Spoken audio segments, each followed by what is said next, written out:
If you imagine this some dude walking into a crime scene dressed like this, it looked crazy. So, I mean, it makes sense why people looking at it like, yo, what the fuck? Like, what are you doing here? And they're looking at your man's like this your boy?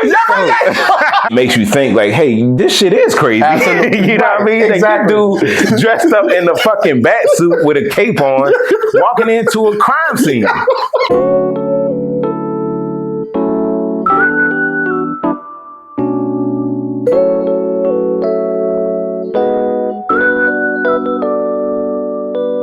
Hey, what's going on, y'all? Welcome back to Cinecism. I'm Eric. It's your boy Dante, man, and today we're going to be doing a review on The Batman. I mean, y'all know who Batman is. Y'all know what he do. Y'all know what happened to him. And this particular iteration is kind of focusing more so on a young Batman who is only about 2 years into like his crime-fighting campaign. The main plot of this particular film is about mysterious murders that have been taking place within the city by the criminal known as the Riddler. And they kind of combine a few different elements from iconic comic book storylines in this movie. The Long Halloween kind of, right? They took elements from the Hush story arc and the Long Halloween story arc, right? Absolutely. Yeah. At the same time, he's learning things about his family history that he wasn't aware of before. And in this movie, it's his first time meeting Selena Kyle as well, who she has her own separate arc that she's trying to, I guess, find out what happened to her friend. We also have the Penguin in here, played by Colin Farrell, which is, we're going to talk about that. Yes.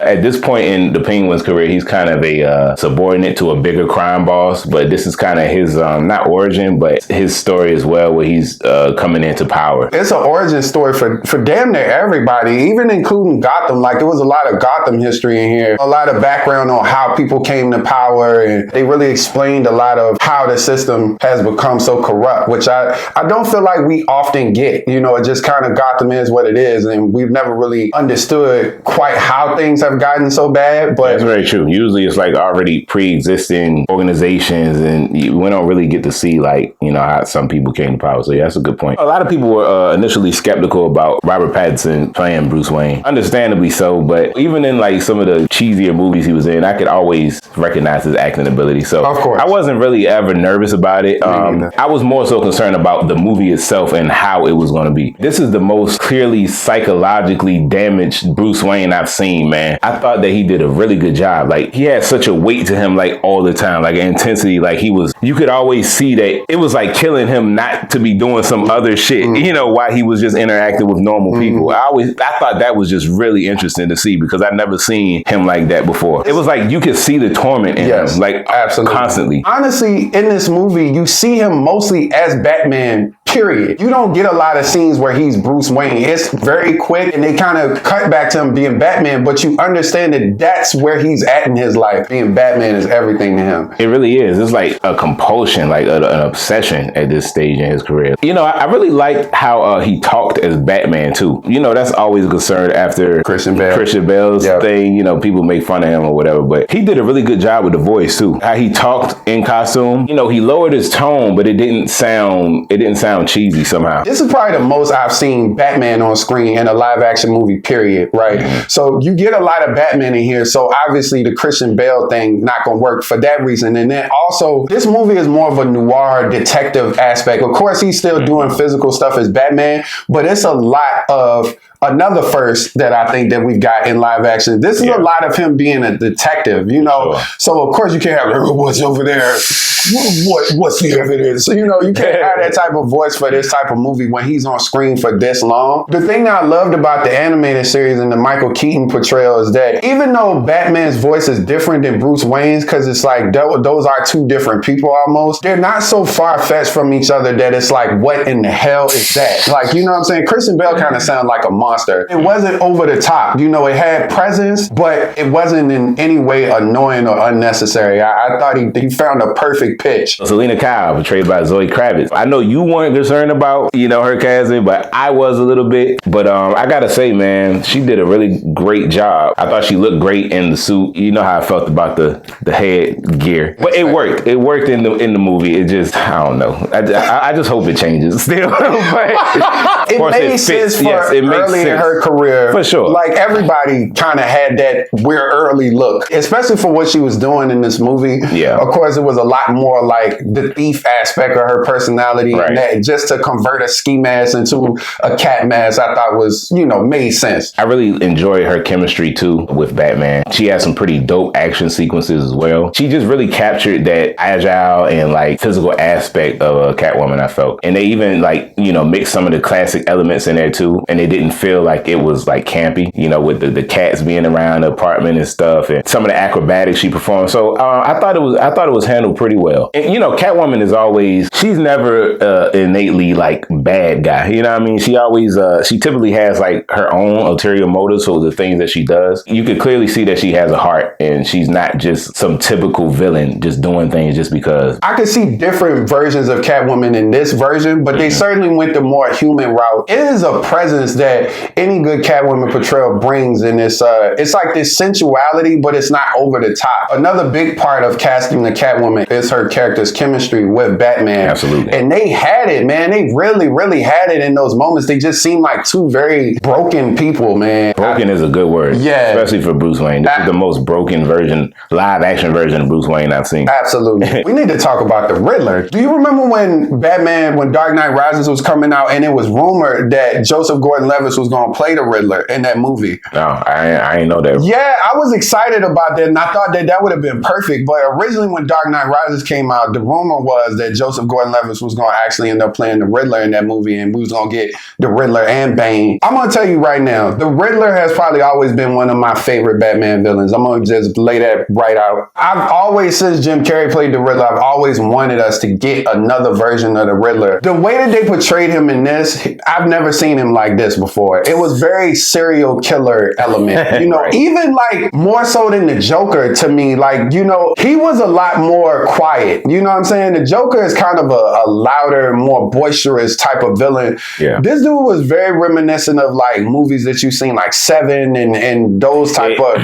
Far more methodical than somebody like the Joker. Absolutely. The way that they introduced his character when he was lurking and then they just kind of showed him in the darkness, like in that guy's house, that right there tells you all you need to know about what this is about to be, what type of Riddler this is about to be. But whenever they showed him on screen, I was like, man, he actually creepy. You know what I'm saying?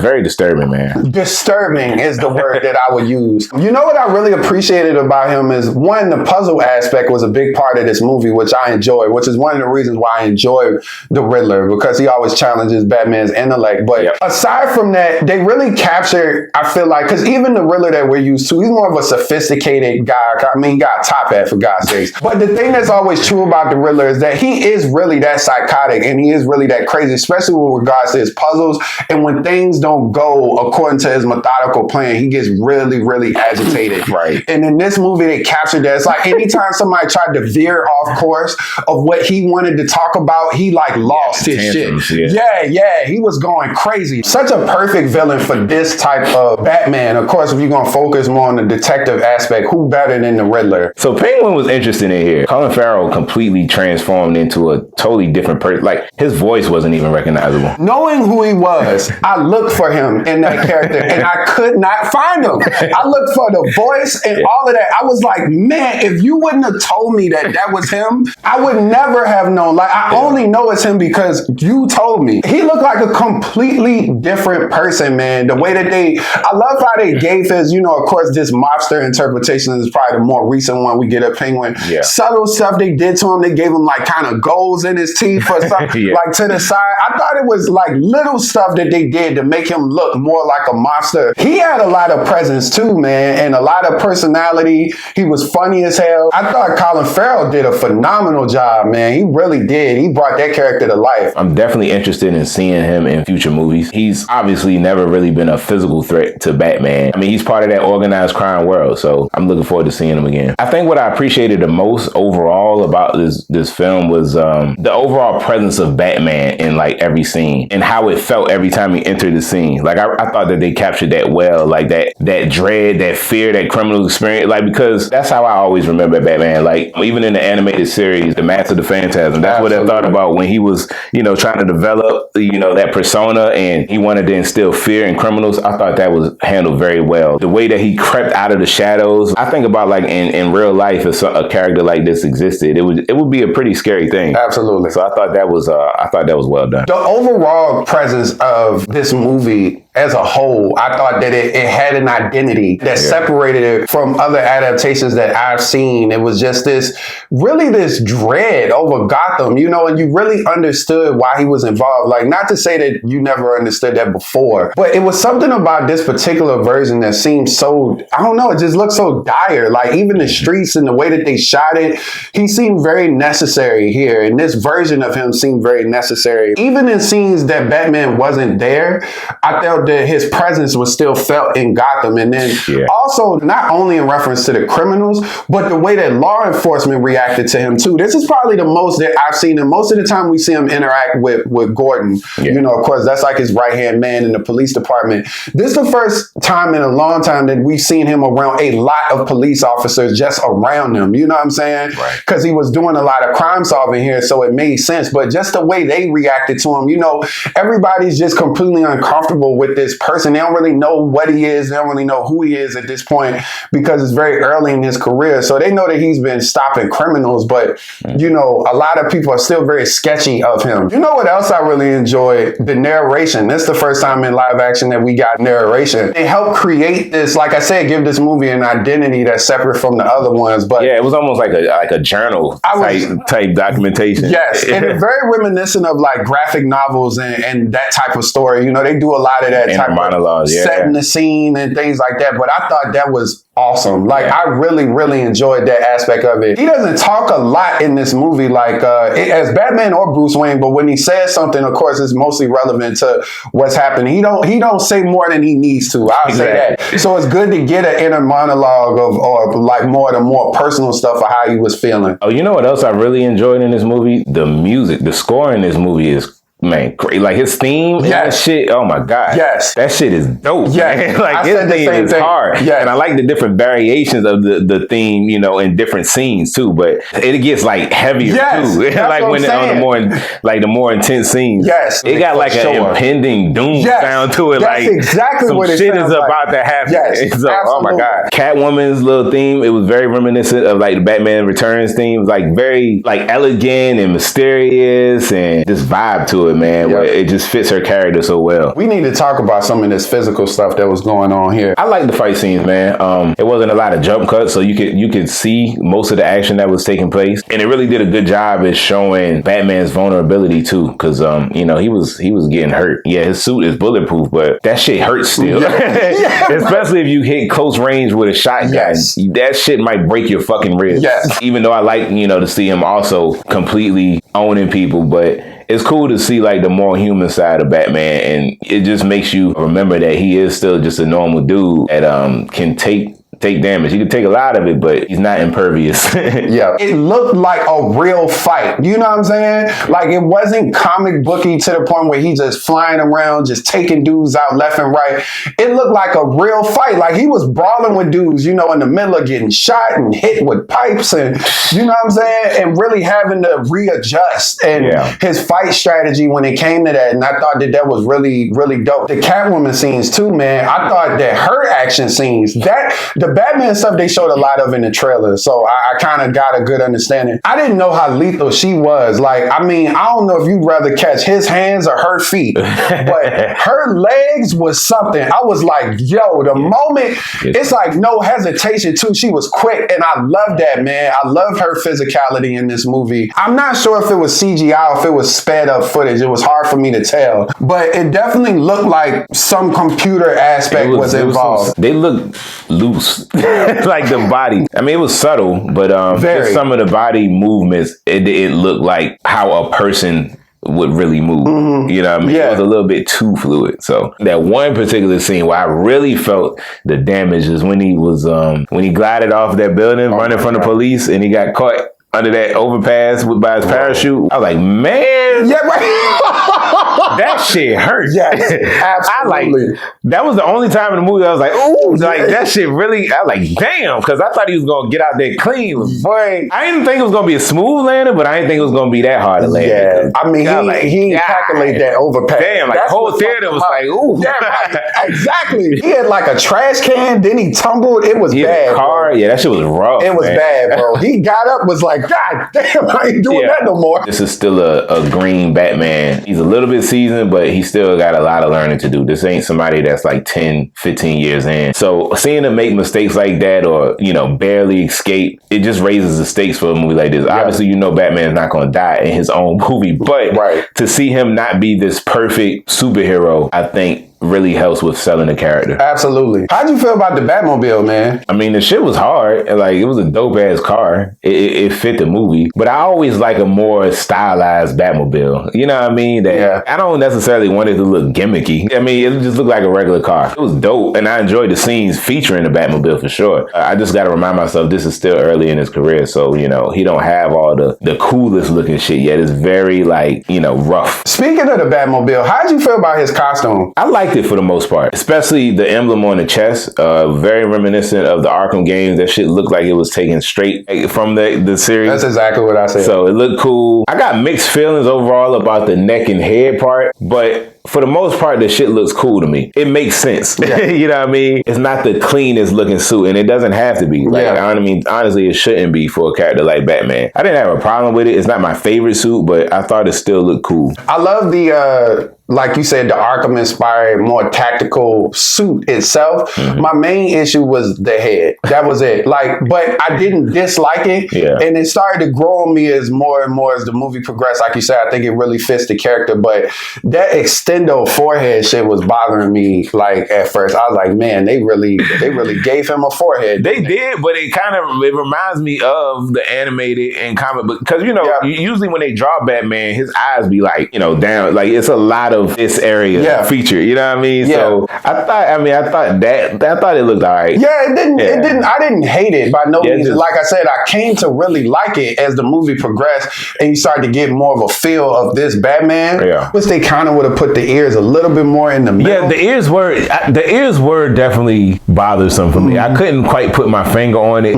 where I wanted them to be, but I just felt like they weren't where they should be. Mask wise, it was very. Or maybe it was the shape of the ears. I don't know. I think it was a combo of the two. Mask wise, to me, it was very reminiscent of the Adam West Batman. I thought they kind of took some inspiration from that, but the material that it was made out of and everything, I thought that looked really dope. I had one more thing, but this ain't even a gripe. It's just a preferential thing. It's nothing that the movie did wrong. It's just how I prefer. When he's walking around rooms, I just prefer his cape to drape over him, where it's just you can't see his actual chest plate. All the way behind. Exactly, right. I like that when he's fighting, but when he's walking around detective aspect, I don't know, it just gives him more of a silhouette and more of that, to me, it just gives him more of that presence, absolutely, like a looming presence. I didn't even think about that. I like that. I noticed it a lot just because in this movie, you got a lot more detective stuff, and usually when he's walking around solving crime, his cape is kind of draped over him that way, and I always like that, man. If he would have came out the shadows in the beginning with his cape draped when he first confronted that gang or out in the when he first stepped on the crime scene, I just think that would have looked better. But that's a personal preference. It's my aesthetic. It didn't take anything away from the movie. I still thought everything else was great. You want to mention the ending or how this ended? I thought that was interesting. Yeah. I thought it was really cool. There was no real resolution, but I respect that, especially if the situation was as dire as that was, because the whole time when them bombs went off and the city flooded, first I thought maybe it was like a scenario where it was showing what could happen, but then I was like, oh, this is happening. I thought that too for a brief second. I was like, oh, this is actually happening, and then my mind was like, well, how the fuck you gonna fix this? Right. And the answer is they don't. They didn't fix it. They tried to save as many people as humanly possible, and Gotham has to rebuild. I appreciated that, because oftentimes it'd be these impossible fucking scenarios, and somehow one man in a cape and a few people in the city band together and fix it. That's real far-fetched. In a situation like this, it's really nothing else you can do except try to minimize the casualties, and I think that's what they were trying to do. And I respect that type of ending, like I said, and I'm intrigued to see where this leads into the next one. I'm going to be interested to see what other like classic villains they feature in here, and how this movie was still pretty grounded for the most part. So I'm wondering if they're going to feature some of those more unrealistic villains like that we haven't seen before, and I just don't know if that's going to happen. I would like for that to happen, but in this world, I don't know. You know, I don't know if those super powered or superhuman beings exist in this world. It's funny you say that. That's exactly where my mind went. I was like, man, because in a scenario where the city is mostly underwater, the perfect villain would probably be Mr. Freeze to put him in here. Yeah. Okay. But it's hard for me to, or Killer Croc. Yeah. But it's hard for me to see them in this world. You know what I'm saying? Right. And I'm not saying that you couldn't put them here, but the way that this movie was, it was very grounded. They would have to really ground those characters and put them into reality, sort of. You know what I'm saying? I really want to see Clayface in the movie, and I just don't see that happening anytime soon. I would love that. At least not in this world. Yeah. Oh my God. Especially for as much, as much physical stuff as he was getting into here, they didn't really utilize a lot of CGI. They used some of it,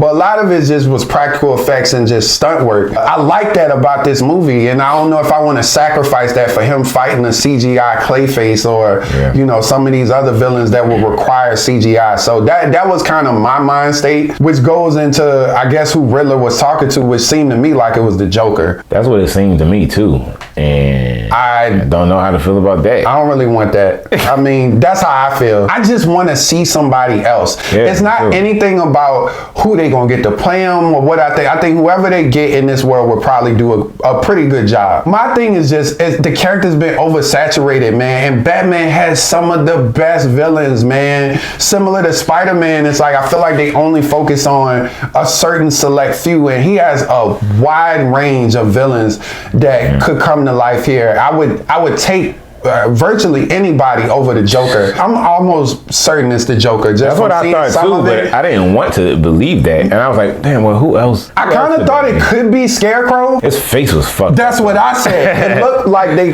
kind of put like smile scars on him to what I saw through the bars. And then I think the laugh at the end was supposed to sell it, even though it wasn't over the top. But I was just like, ugh. Last thing I'll say is it might have been a bit longer than it needed to be. That's what I wanted. Which I didn't mention before. I thought it was some things that, you know, could have been removed that we just didn't need. This movie ran a bit long, but I will say that it didn't ruin the experience for me at all.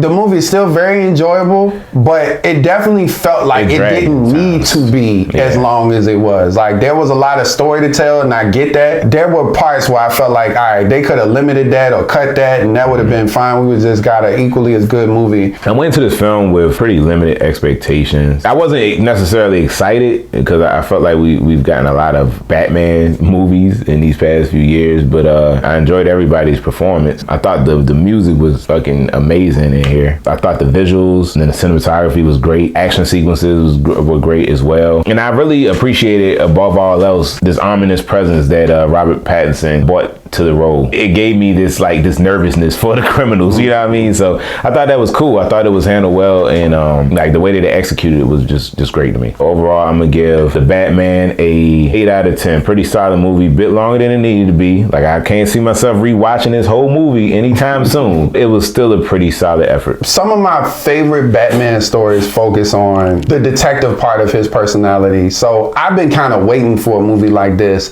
And I thought that they did it in a way where it was still the Batman that we enjoy, which is the one we get most of the time, where he's, you know, beating the shit out of people, which of course that's what we like. But they did a really good balance of that too, man, where he fought criminals. It was a good amount of that. It's some great, very memorable action scenes. But the detective stuff, man, and that's not always easy to do. Like, they really made that interesting, and I was as intrigued to where the story was going and the crime aspect as I was in the action. And like I said, that's not an easy feat, but they had me on both ends of that. I love the Riddler, man. I thought that this version of him was really unique to this version, and so creepy, and very much fit this setting. Overall, the cast just did phenomenal. I mean, you got Colin Farrell in here, who did great. You got Jeffrey Wright playing Commissioner Gordon, which I thoroughly enjoyed.